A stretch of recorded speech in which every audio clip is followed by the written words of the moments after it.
Bismillahirrahmanirrahim. Assalatu wassalam ala ashrafil salin wa ala alihi wa sahbihi ajma'in, amma ba'd. Assalamualaikum warahmatullahi wabarakatuh. Mga kapatid sa Islam, nandito naman po tayo para magbigay ng Islamikong pagpapayo patungkol ito sa pagpapautang sa Islam. Opo mga kapatid, ang pagpapautang ay kabilang na yan sa ating pamumuhay. Lalo na mga kapuspalad o kaya mga isang kahig, isang tuka o ano pa diyang mga kahirapan na dinadanas ng mga mananampalataya. Kaya sa atin bilang mga Muslim, dapat tandaan po natin ang pagpapautang ay mayroong mga prinsipyo. Kasi sa pananaw ng Islam, ito po ay isa sa mga gawain na pwede na ikakalugod ng Allah subhanahu wa ta'ala at makapagbigay po ito ng benepisyo sa mga nangihiram o kaya tulong sa mga kanilang mga pangangailangan, pagpapagaan ng kanilang mga damdamin.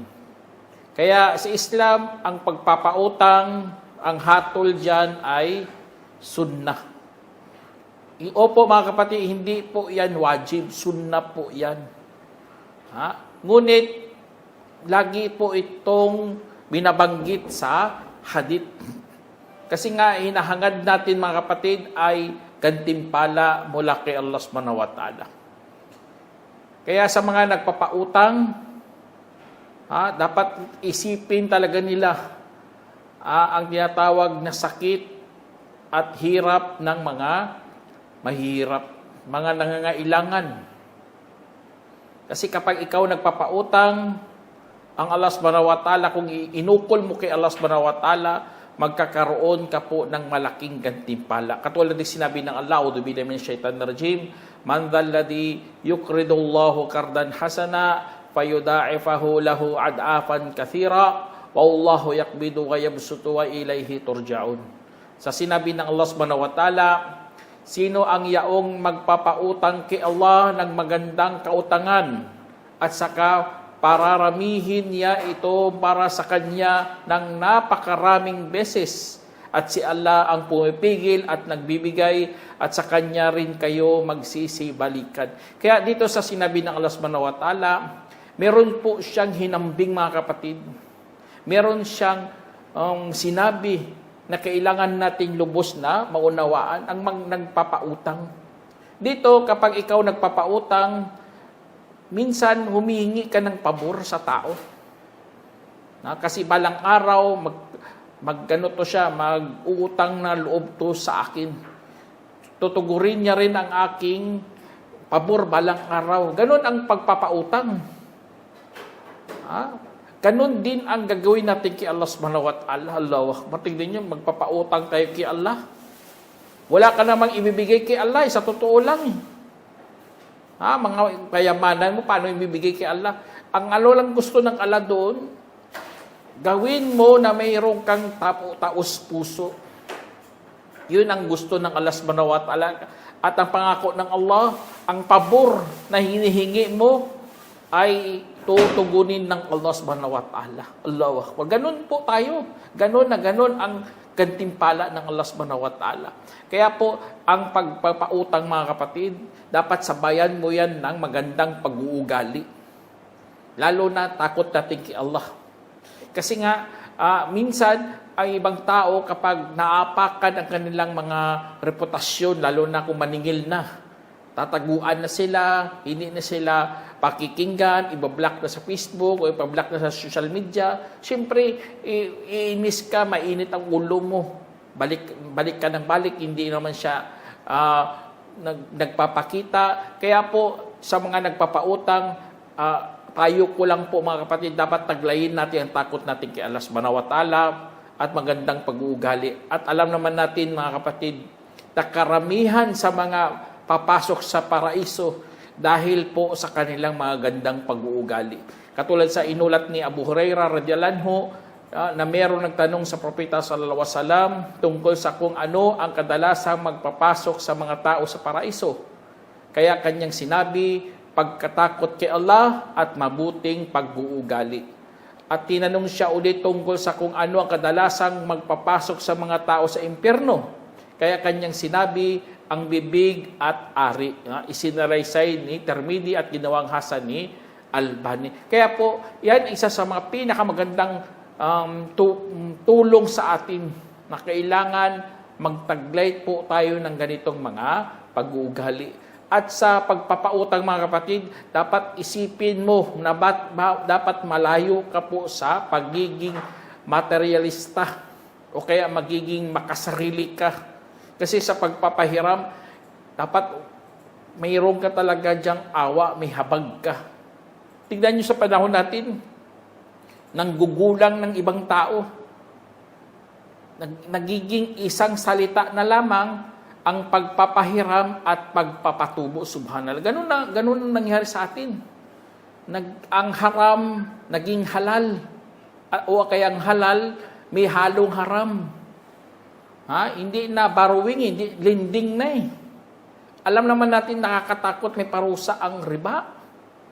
Katulad ng sinabi ng Allah, ya ayyuhalladhina amanu ittaqullaha wa daru ma baqiya minar riba in kuntum mu'minin fa in lam taf'alu fa'dhanu biharbin minallahi wa rasulihi wa in tubtum falakum ru'usu amwalikum la tadlimuna wa la tudlamun. Sinabi ng Allah, o mga yaong sumasampalataya, katakutan ninyo si Allah at iwanan ang anumang natira mula sa patubo kung kayo'y naging mga mananampalataya. Kaya't kung hindi ninyo gawin, kung gayon ay pahihintulutan na kayo na labanan si Allah at kanyang mensahero. At kung magbalik loob kayo, ay mapapasa inyo ang inyong mga puhunan sa kayamanan at hindi kayo makapang-api at hindi kayo maaapi. Kaya napakalinaw po ang pagkasabi dito ng Allah. Pahihintulutan tayo na labanan si Allah. Hindi mo naman kaya yung labanan si Allah, tapos binigyan ka ng pahintulot ng ganun. Kaya sa pagpapautang, mga kapatid, wag mo itong gawing tain para lamangan ang iyong kapwa. O kaya gagawin mo siyang gatasan. Subhanallah. Ganitong nangyari sa lipunan sa panahon natin, mga kapatid. Ginawa po tayong gatasan ng mga mayayaman. Patubo sila sa bahay. Akala mo tulong, hindi pala tulong. Ginagatasan ka na pala. Tignan nyo. Naalala ko dati, mga 5'6", mga Turko. Ikaw, upo ka dyan nagtitinda ka dyan, mga 8 oras. Sila, dadaan lang yan ng minuto, tapos laki na ng kanilang kinikita. Tignan nyo, ganun ang nangyari sa lipunan, mga kapatid. Dahil yan sa ginawa ng patubo na yan, ang pagpapatubo. Kaya pinagbawal po yan ng Allah subhanahu wa ta'ala kasi nga panlalamang yan sa kapwa. Hindi katulad ng sinabi dito ng Allah, sabi niya, wa in kana dhu usratin fanadhiratun ila maisara wa an tasaddaqu khairul lakum in kuntum ta'lamun. Sinabi ng Allah, at kapag may utang ay nasa kahirapan, kung gayon ay ipagpaliban muna hanggang sa maging maginhawa at magkawanggawa kayo, ito ay mas mainam pa sa inyo kung inyong nalalaman. Kaya napakaganda na pagkasabi dito ng Allah, mga kapatid. Dapat dalisay ang iyong pagtulong sa kapwa. Hindi walang halong panglalamang, pang-aapi, pagmamaliit, ganun eh. Iba kasi, ganun ang kanilang pag-iisip. Kailangan tupuan ka talaga. Ang tingin sa'yo, gatasan, pera. Kailangan 5%. Mababa na yun, 5%. Subhanallah. Pinagyayabang pa ang kanyang patubo. 5% lang. Iba dyan, 10%. Ang iba dyan, 12%. Sa akin, 5% lang, mas mababa. Hindi niya alam, pagpapatubo ay kapahamakan. Kaya isipin natin bilang Muslim, ang pagkahabag natin sa ating kapwa. Lalo na may gantimpala si Allah subhanahu wa ta'ala na ibibigay sa mga mananampalataya. Katulad dito sa An Abi Qatadah qal sami'tu Rasulullah sallallahu alaihi wasallam yaqul man naffasa an garibihi aw maha anhu kana fi dhillil arshi yawmal qiyamah. Na inulat ni Abu Qatadah radhiyallahu anhu na sinabi ng mensahero sallallahu alaihi wasallam, ang sino mang nagpagaan sa may utang sa kanya o binurahinggil sa kanya, mapasailalim siya ng lilim ng trono sa araw ng pagkabangon. Isinalaysay ni Ahmad at itinama ni Albani. Tingnan niyo, subhanallah, nagpagaan ka sa may utang. Ibig sabihin dyan, ipaliban mo muna o kaya binura mo na lang tuluyan. Huwag kang mag-alala, kapatid. Dito sa mundo, mabigat na gawain yan. Ngunit matindi pala ka sa araw ng paghukom. Lalagyan ka ng lilim. Diba? Narinig nyo lagi, 7 tao bibigyan ng lilim ng Allah. Walang lilim maliban sa kanyang lilim. Diba? Meron ganun. Meron ding kabilang din dito ang mga nagpapaliban o kaya binubura na lamang ng mga utang sa iba. Subhanallah. Kaya, ganun ang reward ng Allah subhanahu wa ta'ala, kapatid. Kaya ang pagpapautang, meron nga isang hadith dito na parang kalahati ng sadaqah. Sabi dito, an Ibn Mas'ud, an Nabi sallallahu alaihi wasallam, qal, inna salafa yajri majras satris sadaqah. Na inulat ni Ibn Mas'ud radhiyallahu anhu na sinabi ng Propeta sallallahu alaihi wasallam, ang pagpapautang ay itinuturing na kalahati ng kawanggawa. Isinalaysay ni Ahmad at itinama ni Albani. Kaya tingnan nyo, kalahati kapag nagbibigay ka, pagpapautang, bibigay ka ng pautang, kalahati na sadaka yan.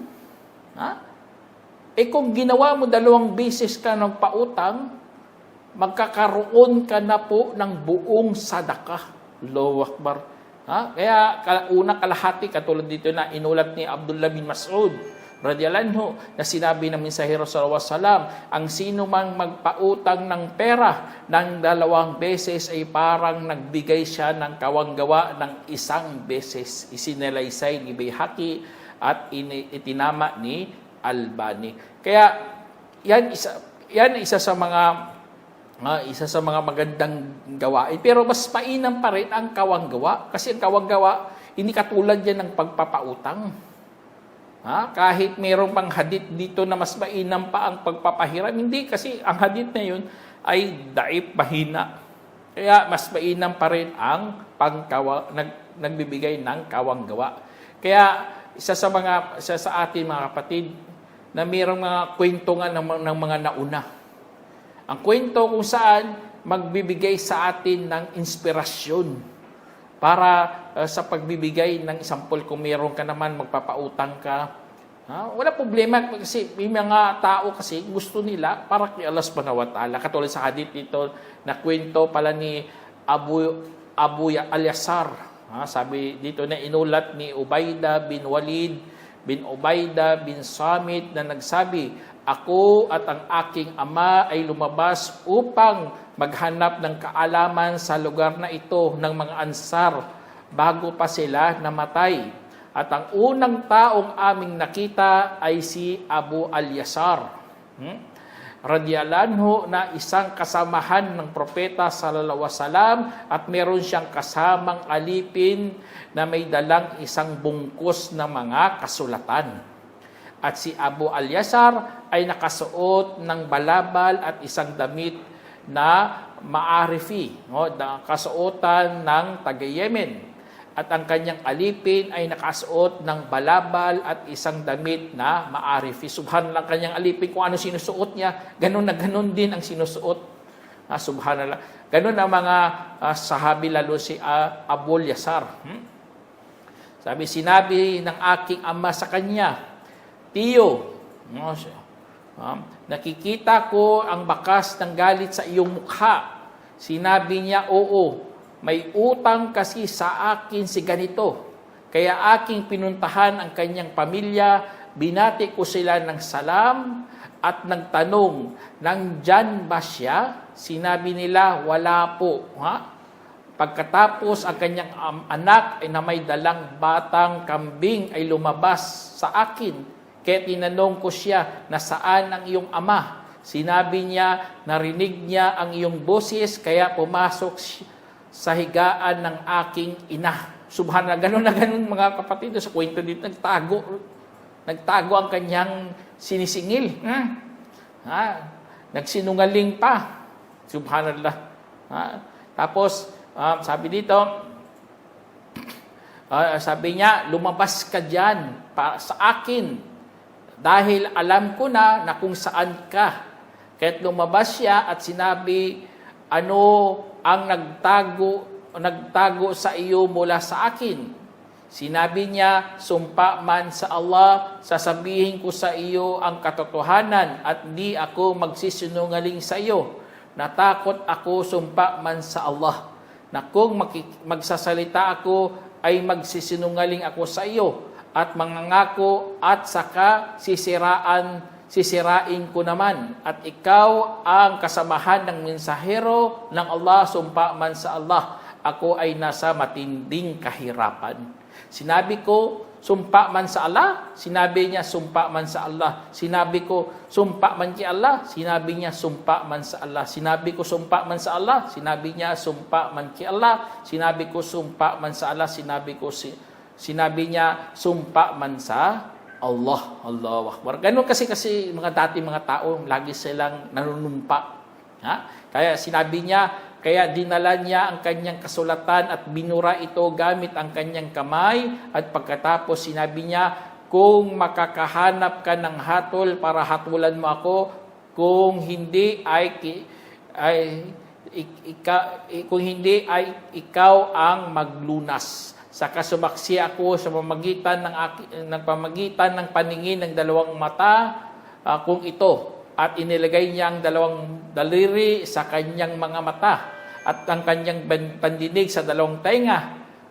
At pag-unawa ng puso kung ito at itinuro niya ang ilalim ng kanyang puso na ang propeta sallallahu alaihi wasallam pagpalain nawa siya ng Allah at bigyan siya ng pagkapayapaan ay nagsasabi, ang sino mang nagpaliban sa isang may utang na nasa kahirapan o nagpatawad sa kanya, liliman siya ng Allah sa kanyang lilim. Allahu Akbar. Kaya ganun ang mga kapatid, mga sahabi. Normal din ng mga tao. Nagagalit din kapag tinataguan ng nangutang sa kanila. Ngunit naisip niya pa rin ang hadith ng propeta sallallahu alaihi wasallam. Nabibigyan na lang siya ng lilim kung ipaliban niya muna o kaya patawarin na lang. Allahu Akbar. Kasi nga, ganun talaga ang realidad ng buhay mga kapatid. Ang iba, nangangako, hindi nila matupad-tupad kasi nga, gipit nga sa pera. Kaya, nanumpa na lang sila kay Allah subhanahu wa ta'ala. Allah, sabi niya. Sumpa man kay Allah. Allah. Yun din ang sinagot ng may utang sa kanya. Kaya, alam nyo, may mga tao kasi, kung ganito ang ating pag-uugali, mga kapatid, huwag ka mag-alala. Kasi nga, mayroong isang hadith dito na inulat ni Abu Hurairah radhiyallahu anhu na sinabi ng mensahero sallallahu alaihi wasallam, dati mayroong isang negosyante na nagpapautang sa mga tao. Kaya kapag nakita niya ang nahihirapan ang tao, sabihin niya sa kanyang tauhan, palampasin muna ninyo siya. Marahil palalampasin rin tayo ni Allah. Kaya't palampasin siya ng Allah. Isinalaysay ni Bukhari subhanallah. Ganun na ganun. Kaya pinapalampas sila sa kanilang mga kasalanan dahil sa kanilang mga pagpapalampas sa may utang sa kanila. Alam naman mahirap mabaon ka sa utang, lalo na mayroong naniningil sa iyo. Lalo na walang awa talaga maningil. Nadalahan ka pa ng pulis. Ay, papahuli ka pa. Ipapakulong ka pa. Kaya, kung ikaw, meron kang ganitong pag-uugali, mga kapatid, negosyante ka naman, mayaman ka naman. Parang wala kang problema sa pera. Tapos maningil ka, hindi ka bayaran. Kung kakaunti lang, iano mo na lang yan. Pero kung malakihan na, ibang usapan yun. Di ba? Kaya magdadala ka na ng pulis. Kasi i-press mo ng pera niya. Kaya yun isa sa mga mga kapatid, encouragement lang. Kung kaya mo naman, nakikitaan mo naman siya na mahirap siya, papalampasin. Kung hindi kaya, karapatan mo yan. Kasi ang hadith, mga kapatid, napakaganda kasi ng pagpapalampas. Mayroon nga dito na inulat ni Abu Mas'ud radhiyallahu anhu na sinabi ng mensahero sallallahu alaihi wasallam, mayroong isang taon sa nauna pa mula sa inyo na nilitis at saka wala siyang nakikitaang mabuting gawa bukod sa paghahalubilo siya sa dati sa mga tao at naging maluwag at saka naguutos sa kanyang mga lingkod na palalampasin hinggil sa mga nangangailangan. Sinabi ng Allah, ang makapangyarihan, kami ang higit na karapat-dapat sa ganun kaysa sa kanya. Kaya't palampasin rin ninyo siya hinggil sa kanya. Isinalaysay ni Muslim. Allahu Akbar. Tingnan nyo, ang Allah mismo. Sa araw ng paghukom to, pinag-uusapan nito, araw ng paghukom. Walang-wala ka. Wala kang ipapakita kay Allah na mabuting gawa. Yun lang. Para lampasin ka ng Allah kasi pinapalampas mo mga tao. Ganun na ganun ang regalo ng Allah subhanahu wa ta'ala. Kaya iba, alam nyo mga kapatid, nakakatakot talaga na ang iba gumagawa ng ibang hadith kahit mga mahina para gagamitin lang para sa pagpapautang. Sabi dito sa hadith na daif, inulat ni Ibn Omar na sinabi ng mensahero sallallahu alaihi wasallam, sino mang may gusto na sasagutin ang kanyang panalangin at mapawi ang kanyang kahirapan, kung gayon ay hayaan niyang pawiin ang paghihirap ng isang nahihirap. Isinalaysay ni Ahmad, ginawang hadith ay mahina, daif ni Alban. Kaya may mga hadith din pala ng mga daif, mga kapatid, sa pag-anyaya sa pagpapalampas sa mga utang. Kaya mag-ingat din tayo mga kapatid kasi maraming mga hadith. Kaya isa sa mga mabuting pagpapasya mga kapatid ay kung kapag mangutang ka ay kailangan bayaran mo rin. Bayaran. Katulad dito may sinabi si Allah subhanahu wa ta'ala sa Surah Al-Baqarah, sabi niya, ya ayyuhalladhina amanu idza tadayantum bidaynin ila ajalin musamma faktubu. O kayo mga sumasampalataya, kapag nangutang kayo ng isang utang sa tukoy na palugit, kung gayon ay inyong sulatin ito. Allahu Akbar, tingnan niyo, isulat. Sulatin. Kasi mahirap na iba, nakakalimot. Ay, alam naman natin kapag nangutang, nagkaka-amnesia siya. Malimutin na siya. Haudubillah. Kaya, yun isa sa mga payo ng Allah. Ang Allah mismo ang nag-utos sa atin na isulat. Kasi kung hindi mo isulat, baka ikaw nagka-amnesia ka rin. Problema yun. Ikaw na mayroong karapat, nagka-amnesia ka pa, nalimutan mo pa, magkano utang.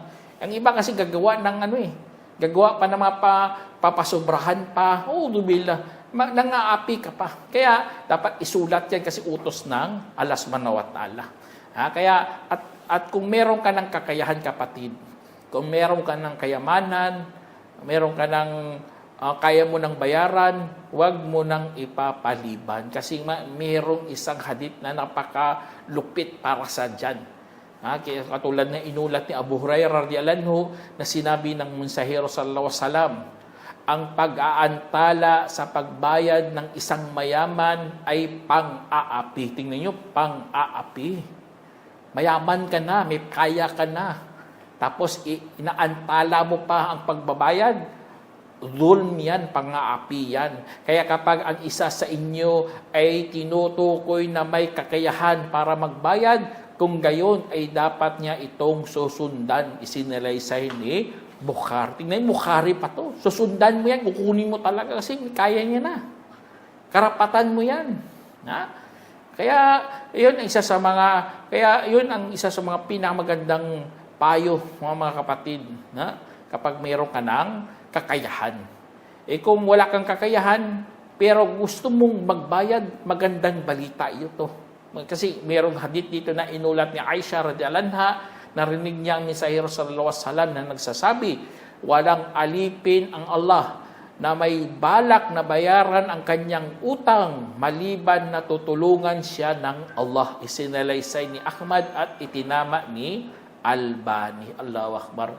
Tutulungan ka. Mayroon pang isang hadith na inulat ni Aisha radhiyallahu anha na narinig niya ang mensahero sallallahu alaihi wasallam na nagsasabi, ang sino man ang may utang at naghahangad na bayaran ito, mapapasa kanyang tulong mula kay Allah at bibigyan siya ng paraan para sa kanyang ikakabuhay. Isinalaysay ni Ahmad at itinama ni Albani. Kaya itong isa sa mga matitinding nangyari sa atin mga kapatiran sa Islam. Kapag may utang tayo, dapat mayroong kang hangarin na bayaran. Ha? Kasi ang Allah subhanahu wa ta'ala, isa sa mga magbibigay yan ng hatol. Pati nga shahid. Shahid. Ang mga martir, katulad dito sa hadith na inulat ni Abdullah bin Amr bin As na sinabi ng mensahero sallallahu alaihi wasallam, pinapatawad para sa martir ang lahat na kasalanan maliban sa utang. Isinalaysay ni Muslim. Tingnan niyo, pati shahid, wala siyang kawala. Kaya sana meron kayong napulutang aral mga kapatid. Hanggang dito na lang. Assalamualaikum warahmatullahi wabarakatuh. جمعية الدعوة نور، الدعوة للجميع.